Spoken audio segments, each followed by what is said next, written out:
మాజీ ఐపీఎస్ అధికారి వినయ్ రంజన్ రే భార్య తనూజ హత్య కేసులో పోలీసులు విచారణ ముమ్మరం చేశారు. సీసీ కెమెరాల ఆధారంగా విచారణ చేస్తున్నారు. 5 బృందాలుగా విడిపోయి నిందితుల కోసం వేట కొనసాగిస్తున్నారు.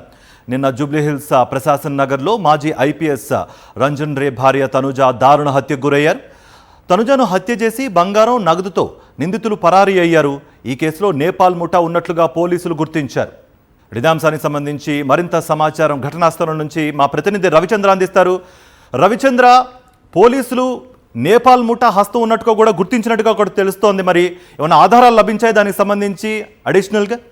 కార్తిక్, ఇప్పటికీ విచారణ కొనసాగుతూనే ఉంది. ఇప్పుడు మనం ఇక్కడే ఉన్నాం. దొంగతనం జరిగినట్టు వినయ్ రంజన్ రే భార్య తనూజ హత్య చేసేసి ఇక్కడి నుంచి దొంగతనం చేసుకొని బంగారం నగదు దోచుకెళ్లి ఆ వెనకాల, ఇప్పుడు మనం ఇంటి ఉన్నాం కదా, వెనకాల నుంచి పారిపోయారు. ఇప్పటికీ ఆచూకీ లేదు. మొత్తానికి మాత్రం 5 బృందాలుగా విడిపోయి పోలీసులు విచారణ చేపడుతున్నప్పటికీ ఇప్పటికీ ఎలాంటి ఆధారాలు దొరకలేదు. గోల్డెన్ అవర్స్ మిస్ అయిందని చెప్పుకోవచ్చు. ఎందుకంటే మొదటి 6 గంటల్లోనే దొంగల్ని పట్టుకోవడానికి అవకాశం ఉంటుంది. ఆ తర్వాత వివిధ మార్గాల ద్వారా, ముఖ్యంగా రైల్వే మార్గం ద్వారా వెళ్ళిపోతారు. వాళ్ళు ఇక్కడి నుంచి వెళ్ళిపోయడానికి అవకాశం ఉంది. ఇటు నుంచి కర్ణాటక వెళ్లారా, లేదంటే మహారాష్ట్ర, ఆ విధంగా యూపీకి, అటు నేపాల్కి వెళ్లారు. ఎందుకంటే నేపాల్ దొంగలే ఈ పని చేసి ఉంటారని కూడా ఇప్పటికే పోలీసులు ప్రాథమికంగా నిర్ధారించారు. ఎందుకంటే కల్పన అంటే ఒక నేపాలీ మహిళ కొంతకాల క్రితమే వినయ్ రంజన్ రే ఇంట్లో పని మనిషిగా జాయిన్ అయింది. ఆ తర్వాత కొంతమందితో కలిసి ఈ దొంగతనానికి ఒడిగట్టినట్టు కూడా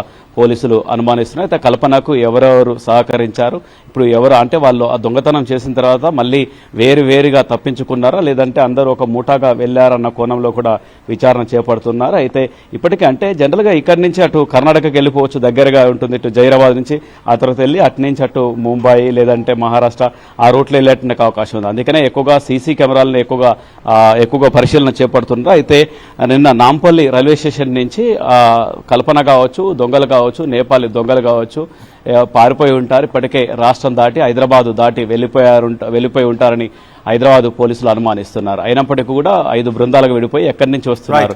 ఎందుకంటే ముఖ్యంగా ఈ నేపాలీ దొంగలు ఎక్కువగా దొంగతనాలకు పాల్పడుతున్నారు. గతంలో కూడా ఇదే జూబ్లీహిల్స్ ఏరియాలో నందగిరి హిల్స్ లో కూడా ఇదే విధంగా దొంగతనం చేశారు. గతంలో కూడా దోమలగూడలో కూడా ఇదే సంఘటన జరిగింది. అంతకుముందు సికింద్రాబాద్ లో రిటైర్డ్ ఆర్మీ ఆఫీసర్ ఇంట్లో కూడా దొంగతనాలు జరిగినాయి. ఈ విధంగా తరచుగా దొంగతనాలు జరుగుతున్నాయి హైదరాబాద్ లో. ముఖ్యంగా ఇందులో నేపాలీ ముఠాలు ఇందులో ఎక్కువగా దొంగతనాలకు పాల్పడుతున్నారు. వీళ్ళు కొంతమంది చంపేసి, ఇంట్లో ఉన్నట్టు వాళ్ళని చంపేసి దొంగతనాలకు పాల్పడి ఇక్కడి నుంచి పారిపోతున్నారు. ఇలాంటి కేసులు ఇప్పుడు 4-5 కేసులు ఇప్పటి వరకు ఆచూకీ దొరకనట్టుగా సందర్భాలు గతంలో కనిపించాయి. Karthik, thank you Ravichandra.